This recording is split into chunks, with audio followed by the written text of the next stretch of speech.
Hello, welcome to the channel. My name is Susanna Barash, and this is Hello Figaro.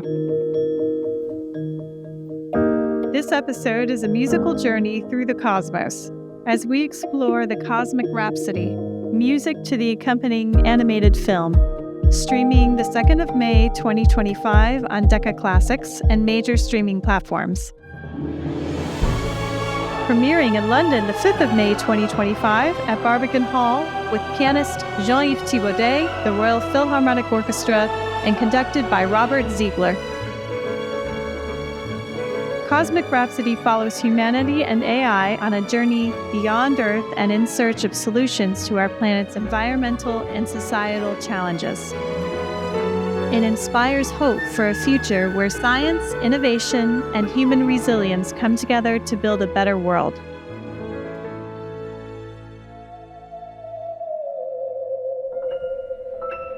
Part of the larger Alan trilogy, Cosmic Rhapsody builds on themes introduced in The Fantasy of Companionship, which was recorded with the London Symphony Orchestra and premiered with the Royal Philharmonic Orchestra at Cadogan Hall in 2023.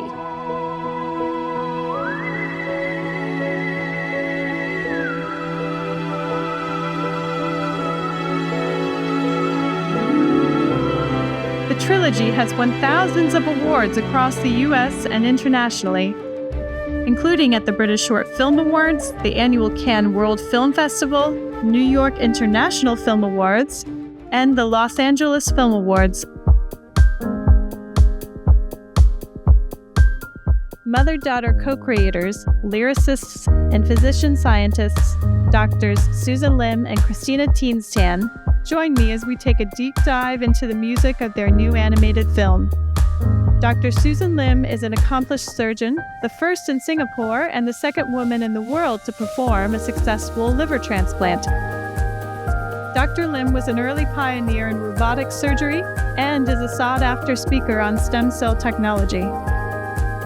Dr. Christina Teenstan is the daughter of Dr. Lim and is currently a neurology resident at Cedars-Sinai in Los Angeles.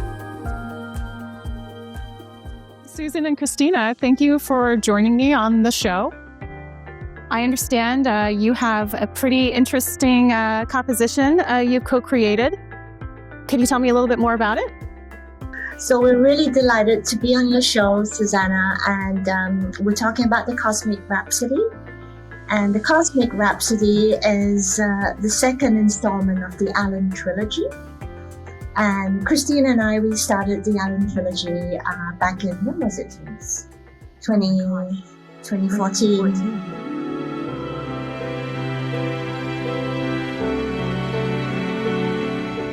I'm so excited to be here today and so grateful that we get to share our music with you as the co-creator of the Alan trilogy, the Cosmic Rhapsody, which is part 2 of the series. I'm so excited about it and that we get to explore today, the different concepts, the deeper meaning behind our music, including space exploration, climate change, and environmental crises.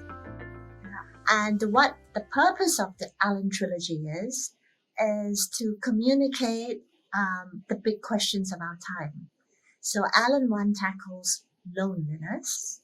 Alan 2, which is the Cosmic Rhapsody, which we are talking about today, tackles our place in the cosmos. And Alan 3, which we will be recording at Abbey Road starting next week, is all about the oceans and the health of our planet and the oceans. So it's very climate and environmental slanted. Alan is. We'd like to think Alan is a climate scientist, actually. Alan is an AI-enabled inanimate.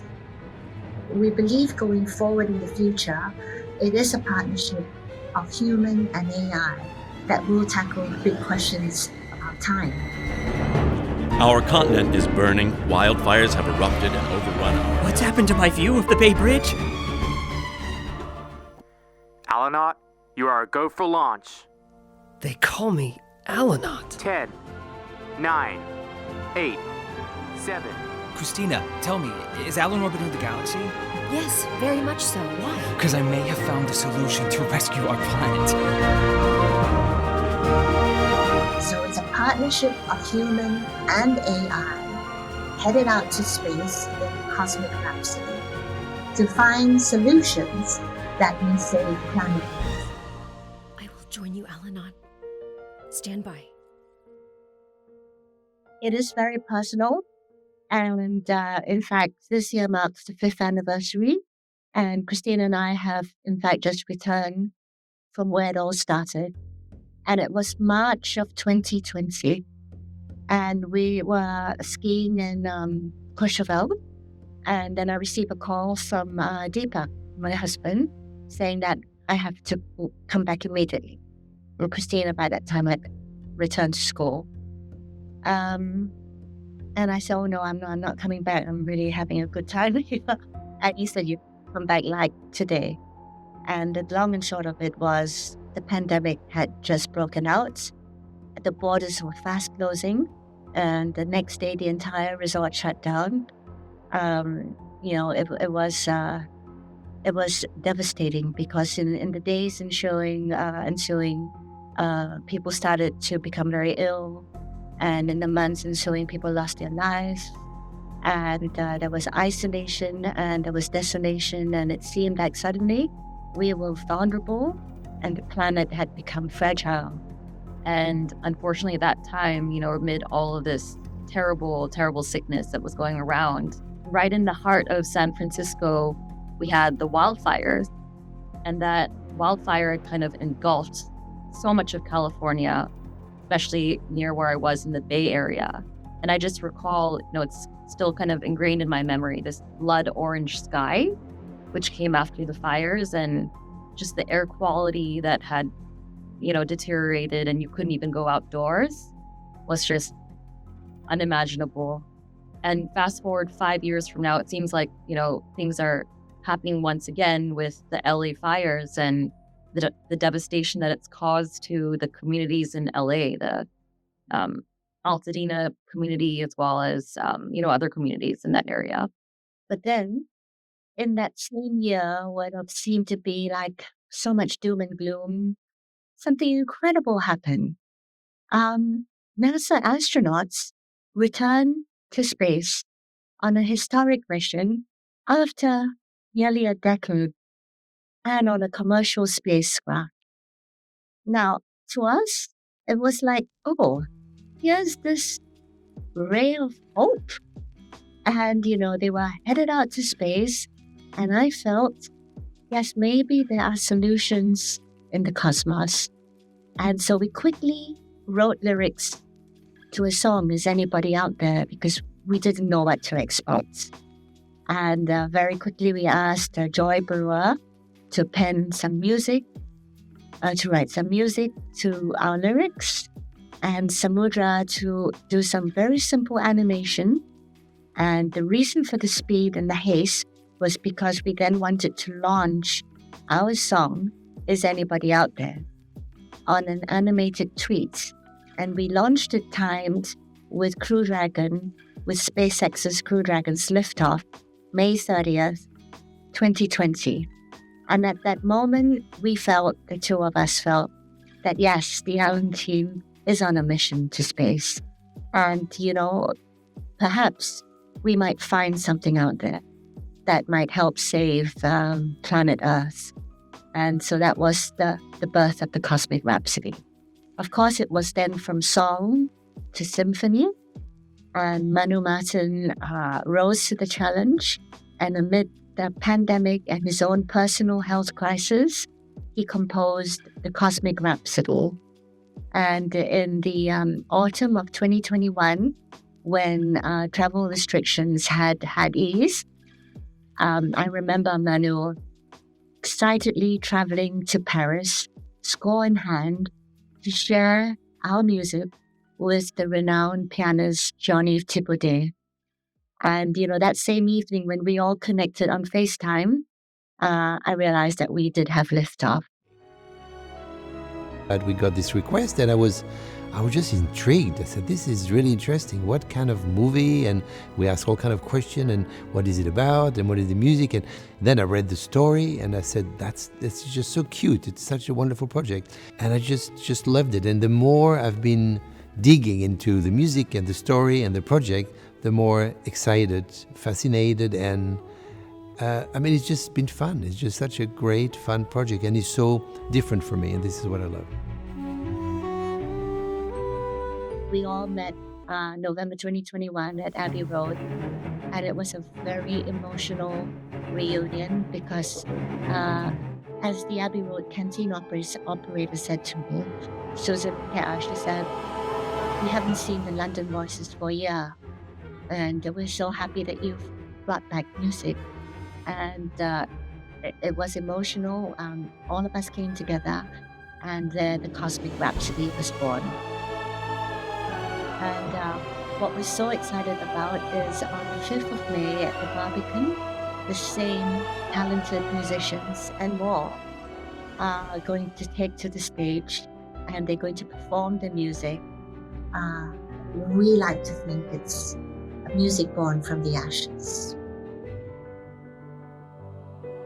I noticed in some of the photos from the recording session, there were a lot of stuffed animals, and that Alan kind of looks like a stuffed animal.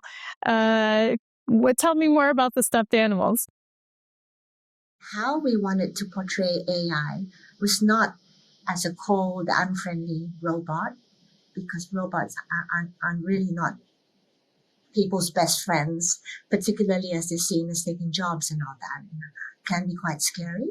So what we did was we put AI in a plush inanimate, in a baby lion, and Alan is that AI-enabled inanimate. So I really love the stuffed animals because they make it not as scary as how AI is currently depicted, kind of Darth Vader. It allows us to kind of imagine, what we want, and, to actually have a stuffed toy kind of be, featured, and to have it be exactly as we imagined. That's all very cool. Yeah.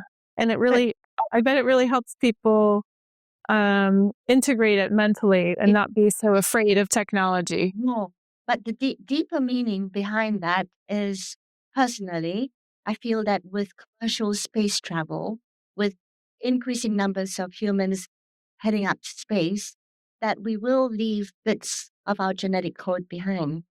And these bits of genetic code will intertwine with alien genetic codes, and we will have new forms of life. So in fact, one of the tracks of the Cosmic Rhapsody is a combination of human and inanimate, humanimate. And a humanimate has an expanded code, genetic code, ATGC, SBPZ. ATGC is, of course, human. SBPZ is entirely synthetic. Just to say that, hey, as we head out into the future, we don't know what we will do in terms of leaving our bits behind, in terms of making, forming new species, extraterrestrial, so we don't know. And that's what it is. We've tried to make the science a little bit simple.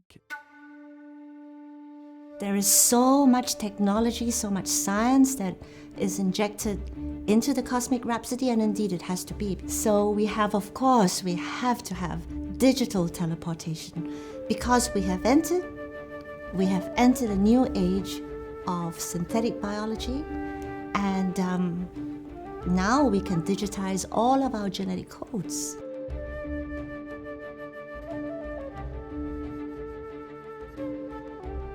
I have the deepest regards for Susan. As I've discovered in the creative process with her, is that she's willing to tell the big story. She's not willing to make it into a small, simple piece of information, but she's willing to turn it around into a bigger story so the world actually knows what goes on into bringing on artificial life.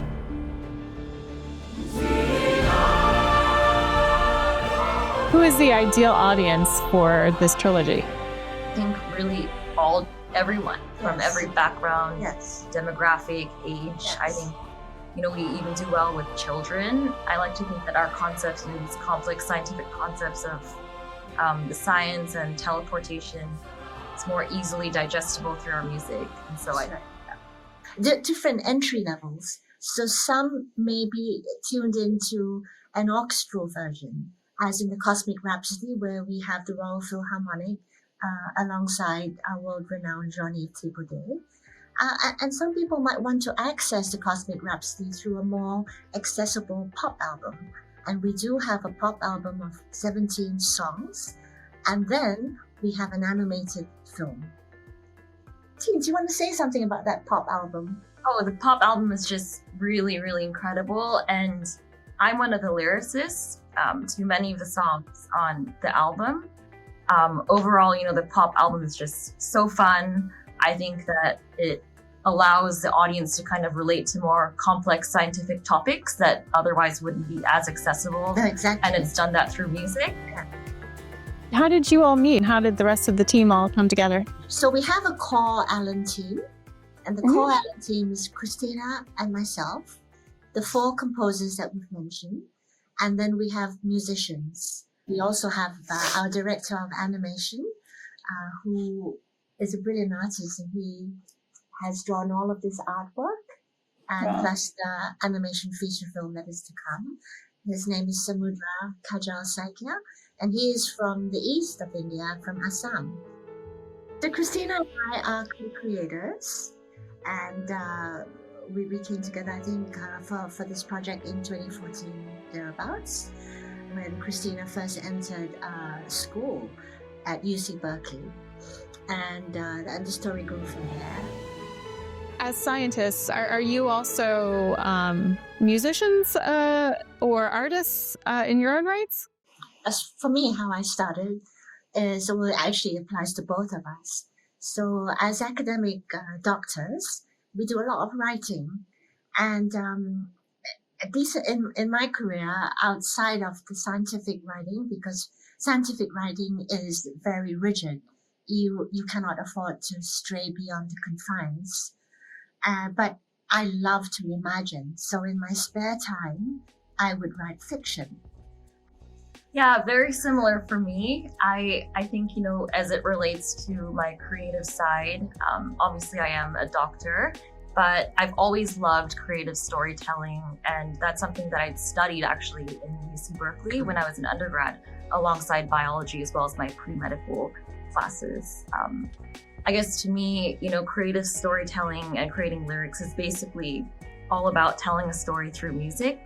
And so for me, stories are very, very powerful, and it's a way for us to kind of relate with one another.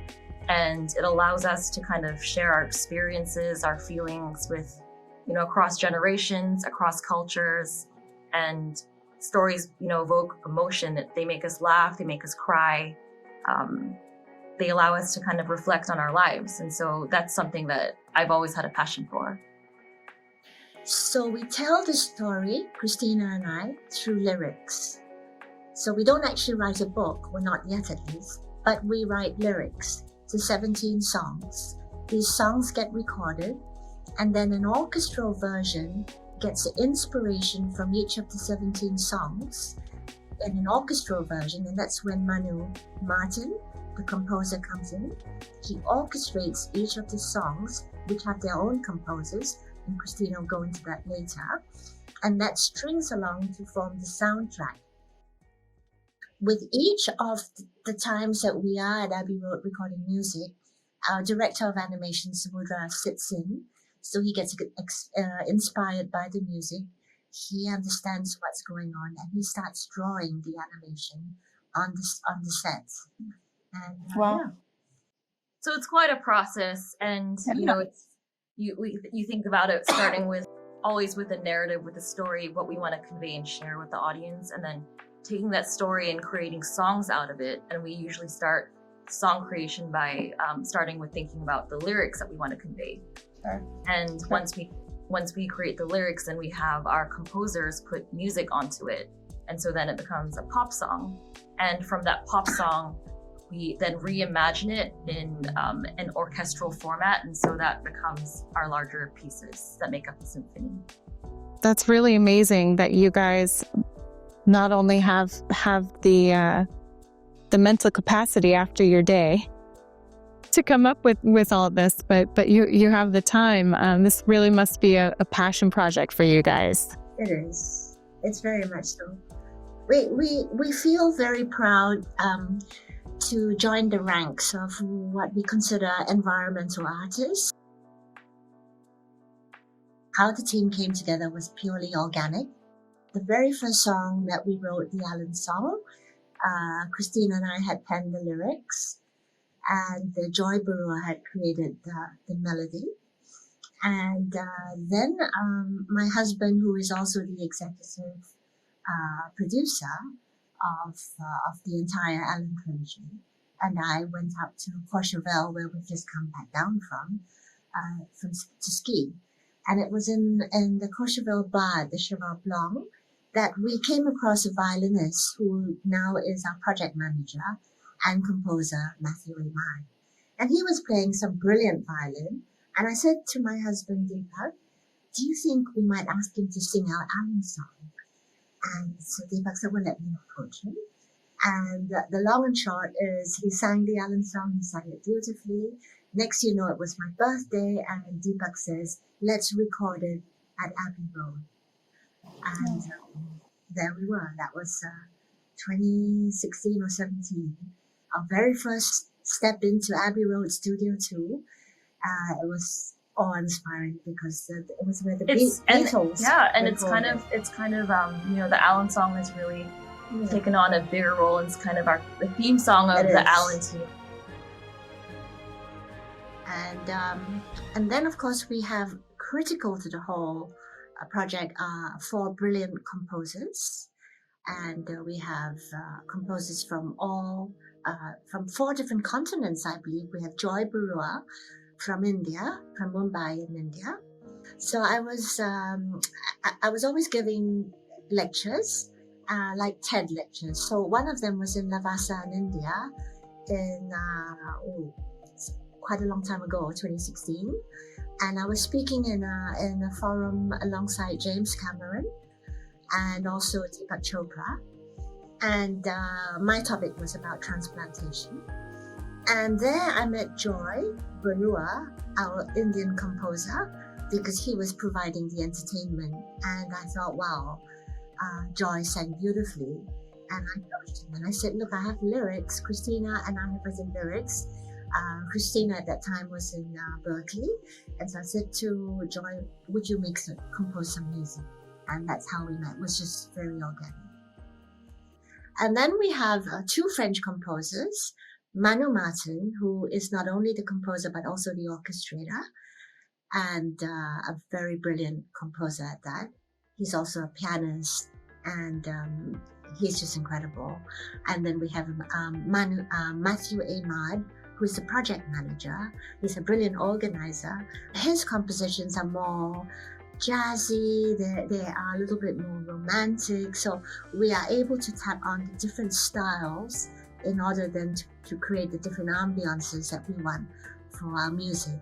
And Christina will introduce the 4th composer. So the 4th composer is Ron Danziger, who also happens to be my fiance and is also a neurologist, funny enough. But I think he's just a star composer, in the sense that he's really able to kind of understand and, dig deep into what we're trying to portray through our lyrics and create a melody that kind of fits it all. Did you 2 meet on the project? So we met in medical school.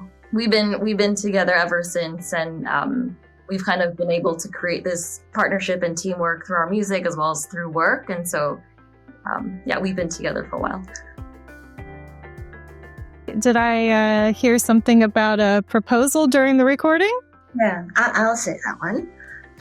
One of the main tracks is a composition, the lyrics written by Christina and the music by Ron, and it's titled Pie in the Sky. It's beautiful. To that particular track, Pie in the Sky, Ron Danziger proposed to Christina in Studio One, while the Royal Philharmonic Orchestra, conducted by Robert Ziegler, were playing the very music.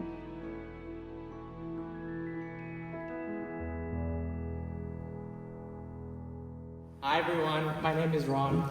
I'm the composer of the song you just heard. That song was actually based on lyrics written by my beautiful partner, Christina Tan. When Christina gives me lyrics, music just pours out of me. It's easy. Every time I'm with Christina, every time I see Christina, I hear music. And that's music that I want to hear for the rest of my life. So, Christina Tan, will you marry me?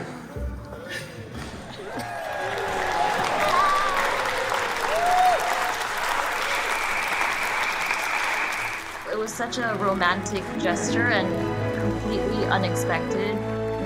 It was kind of like a secret that had been hidden from me for all this while, and then for him to suddenly come in, with the orchestra playing, and you can tell he's kind of like nervous when he walks out, and he just gets down on his knee and proposes to me, and I'm completely in awe with my parents and my sister by my side, and everyone kind of looking at me. I'm like, what's happening?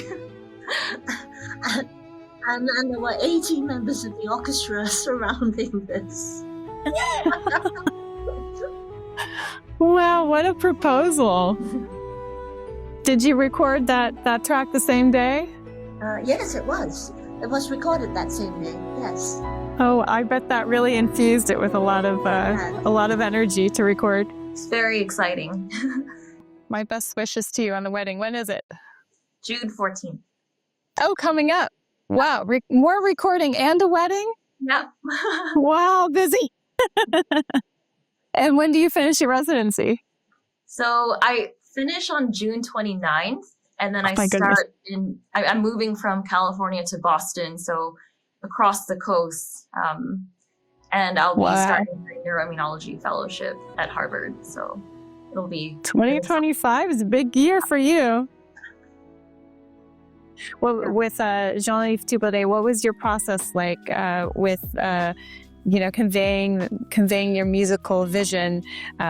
Did you sit next to him at the piano and say, "Oh, I thought it would speak this way or that way," or did he just do it? Well, we sat next to him throughout. He's like the perfect pianist. So if you give him a score, he would not miss a single note. He'll play everything perfect. He's like very, very clean take. So that's something that we appreciated a lot. And of course, he had a very good working relationship with Manu Martinel, composer, who met with him once in Paris. And I think Jean-Yves is such a professional and so hugely talented that it's really easy to work with. On his piano, when he'd play the piece, he'd have some of our plushies on top of his piano, actually. Yes.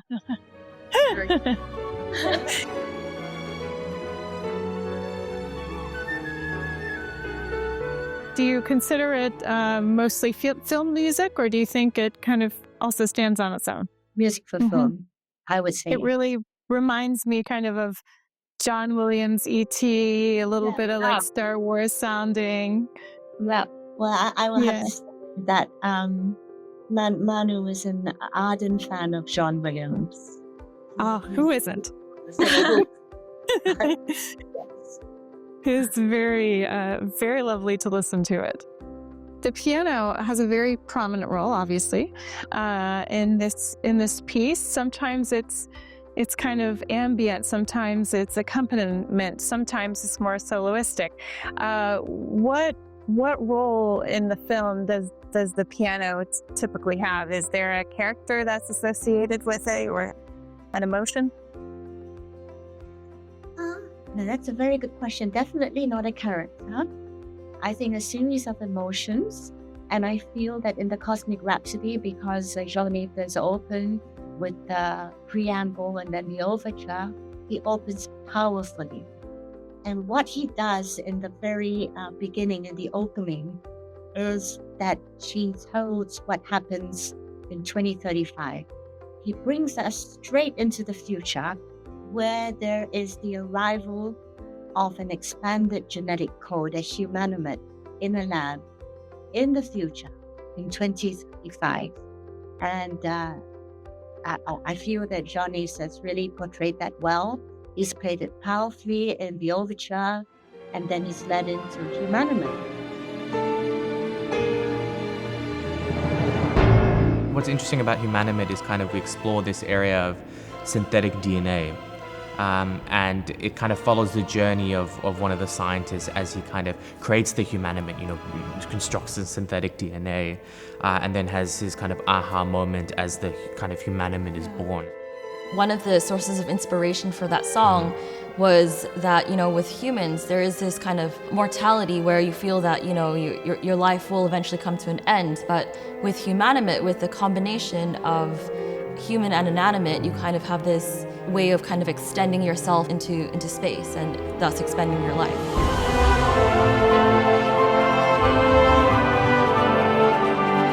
It starts off as kind of, this classic minor key, almost Broadway number where the planetary scientist is singing about the potential of synthetic DNA, and then once he's made his discovery, it then transitions into this more kind of rock opera format.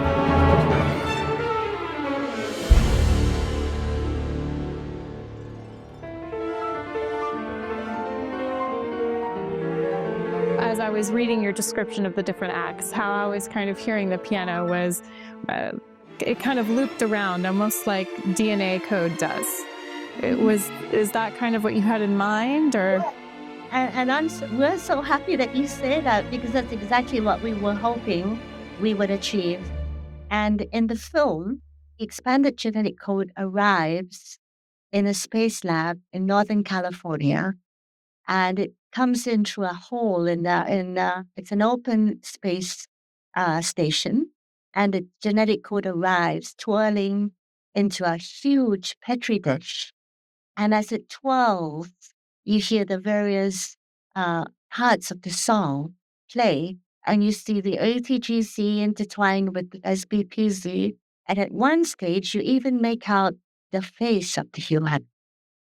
I noticed too, it was very, this particular track was very bluesy sounding, and how I kind of heard it was that it was bringing a very human element into this technological being. That was what I had in Ron. Yeah, so he has a background in, blues and jazz, and he loves the guitar, so he wanted to bring in that element of the electric guitar followed by a little bit of a pop slide, and then you have that jazzy component and kind of off with the blues. Yeah, it's very very emotional, very, very human, I feel, Glues. You travel on a journey when you listen to that song. Yeah, it's one of my favorite tracks, actually. Wow. So we talked a little bit about the piano. There's a big choir that's very prevalent throughout the piece. Who or what does the choir represent? Okay, so the choir is the fourth dimension, and we feel that we wanted very much to have a human dimension to the music. We have a 36-member choir. 36? And, wow. 36. When they sang on the genetic code, ATGC and SPPZ, that was so much fun. That is a recurring motif, because Manu was very clever in plugging that in. Even in the Purple Cave, as you enter the Purple Cave, you hear the choir singing ATGC, SBPZ, and you imagine that the Humanomet is imprinted in the walls of the cave. Well, speaking of singers, I believe there are about two tracks that are sung two tracks that are actually sung out by a soloist. But a lot of the others that were based on songs stayed instrumental. How did you decide which two to select to be sung and which ones to stay instrumental? That's a really good question. We always, like with the Alan Wonder Fantasy, we like to end it with a song. And so with the Fantasy of Companionship, we had Teleportation, which was sung by Matthew Ahmad, and I thought that was powerful, it was climactic, it was riveting. but also the words and the message is what we wanted to communicate. And also at that time, what we were trying to establish was quantum entanglement. So what we did was we portrayed an entanglement of a human and an inanimate such that even if they were separated, the human and the plushie, in space and time, they would always be able to communicate with thoughts. Now, coming back to the Cosmic Rhapsody, the two songs that we chose again are the grand finale, the Cosmic Buds, because those are um, the combination of human and inanimate, the extraterrestrial forms that we leave behind as we have increasing commercial space travel and all that. So we wanted to leave the idea that cosmic bots would be left in space to open up the possibility then for a sequel to that, because the cosmic bots of space then subsequently open up a new chapter. I think it's really beautiful how it kind of bookends, our symphony. You have the opening with Humanimate, and then you end with Cosmic Bogs. Yeah. And on both sides, although it's the music really portrays AI and innovation and the science and the future and space exploration, it's bookended with a human voice, and that adds that human touch and emotion that people can really relate to. Absolutely.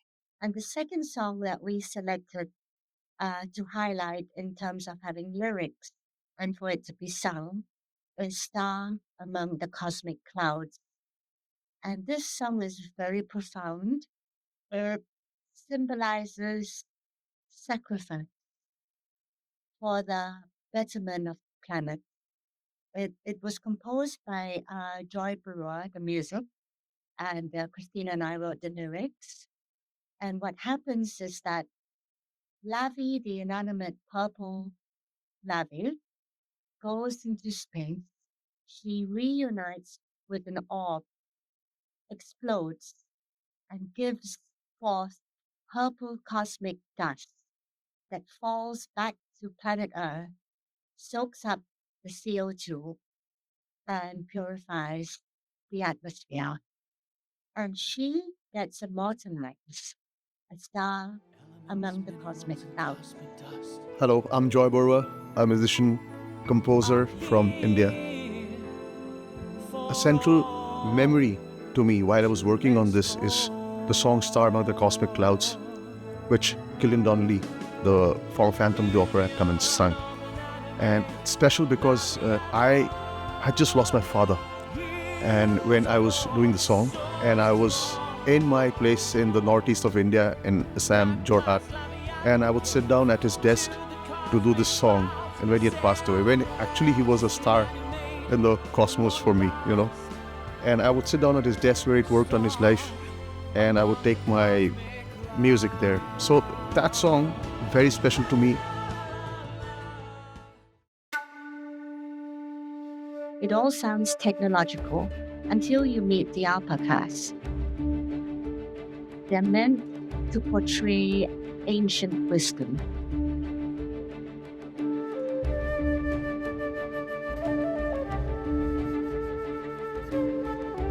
Their story comes to life in the Song of the Lost Tribe, which is something that you will hear as well. And it's something that I penned the lyrics to. I love creative storytelling, and to be able to make up a whole language for the alpaca tribe was wonderful. And Manu had put the shakuhachi to create the tribal sound. So that's essentially it's a, I'm not sure if you heard of that instrument, but it's a Japanese bamboo flute. And I think it's quite nice because it signals kind of a calling of the alpacas and kind of signals that they're coming, and it has that very airy, windy kind of sound, which is one of the motifs that we have going through that song. Is there any other symbolism for people to watch or listen for? So when the London Voices does the chorus, I feel that, there are times when the pitch is up and when it's down and the melodies do change.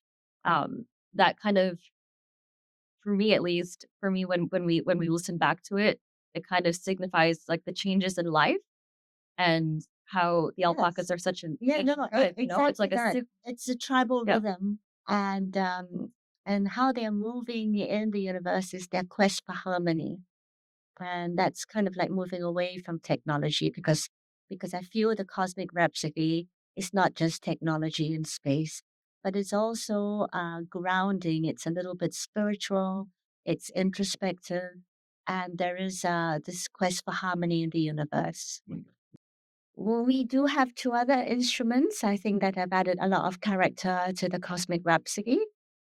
One, it is very special, and I don't believe there are that many players that would play the theremin as well as Lydia Kavina, who is actually from the theremin family. And we're really honored that she's also going to be performing the Cosmic Rhapsody on stage at the Barbican. She recorded with us. I don't know if you've seen the theremin, but it's a no-touch teeth. How would you describe that? It's a little bit spooky. Yes. But it's so amazing to watch. It's so cool. That's right. Great. Is that what's playing at the beginning of Act 3? So the theremin comes on entering space. That's right. Yeah. Actually, it's when you enter space and you hear that sound, and it's a signal from space. I think Lydia features the theremin in 4 tracks, and entering space is one of them. Pie in the Sky is the other in Act 4, and then in Act 7 you have the transition to the cosmic bonds, that lone signal that transitions to what we leave behind as cosmic bonds in space.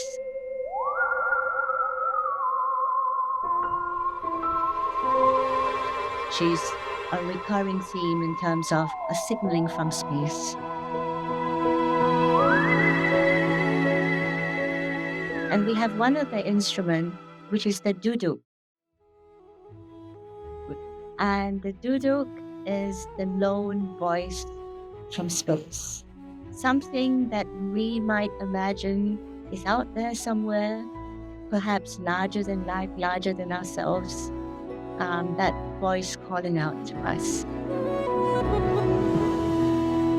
It's amazing the link between our emotions and music. They're so intertwined. Yeah, completely. What do you think, speaking of that, the future of music might be in the face of AI and robotics and all this ChatGPT composing and things like that? Do you think humans will be replaced as musicians? You know, there are industries that will ultimately be not replaced, but I suppose I would say challenged. And it's a question to innovate. And that's the strength of the human. I think that we are strong individuals. We will find a way to work in partnership with AI. And AI, I think, might create some amazing music. Humans have historically created amazing music. And I could not think of a better thing than to have the partnership of human and AI create a whole new dimension of music that would fill the music halls and the streaming media. And I think there's a lot to look forward to. Do you think you will implement AI in some way in future projects? I think so. You know, it's interesting you ask, right? A couple of years back, there was a robotic conductor. There was a company in Switzerland, I think Switzerland, somewhere in Europe, that had produced a robotic conductor. And I did try to get in touch with the company, only because, not that I wanted to replace a conductor, but only because I had worked with a robot, because I am a robotic surgeon, and I have partnered with a robot in the operating room for a long time. So I used to work with Da Vinci and also with Sears robots in terms of performing long surgeries. And so I thought, and why not a robotic conductor? So we were very open to that. unfortunately, the robotic conductor, I think, met with some demise of some sort. And so at that period of time, I wasn't able to form a partnership with the robotic conductor. But yeah, we're open to that. Yeah. Yes. Why not? I have a hard time imagining. I can imagine it with pop music and just, modern music that's on the radio and that kind of thing. I can see it. But with classical music, I have a hard time envisioning it because classical music is so nuanced to each musician. And it's so human and individual to each musician. From one singer, classical singer, to the next, it's so different with their interpretations. How do you see it? Do you see different, AIs having different interpretations each time, or? I see but I see the robot as being one member of a large orchestra, seated somewhere in the middle, having its own instrument and beating to its own rhythm. I don't see it replacing a human orchestra, but being incorporated into a human orchestra, why not? It was so nice to have you on the show and to learn about all the science and the music and the storyline. Thank you. You've done such an amazing job. We've really enjoyed ourselves here. Oh, me too. Me too. Yeah. I really cannot wait to see the film with this. That's the missing link for me, is to seeing this whole story animated and everything. So I'll keep an eye out. Please send it to me though, if you remember, send it to me. Will it be performed in the future, maybe in the States? Alan 1, The Fantasy of Companionship, has had its world premiere immediately after COVID in Singapore. It's had its UK premiere at the Cadogan Hall in London, and it will have its US premiere in Berkeley, in UC Berkeley, in December. Yes. Okay. So maybe I can see this in person after all. Great. Very exciting. So for our audience members who would like to follow you guys and to keep up to date on all of your stuff, where can they find you on the internet? Oh, we have we're on YouTube, so we do have a YouTube account that has all of the music. It has snippets of the film from all of the Allens 1, 2, and 3.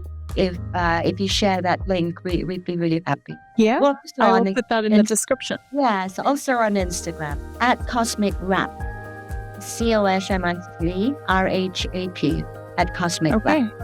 Yes. Is there a website or anything? Yes. So it's cosmicrhapsody.ai. And this is going to be released, the recording will be released the beginning of May. Where can people listen?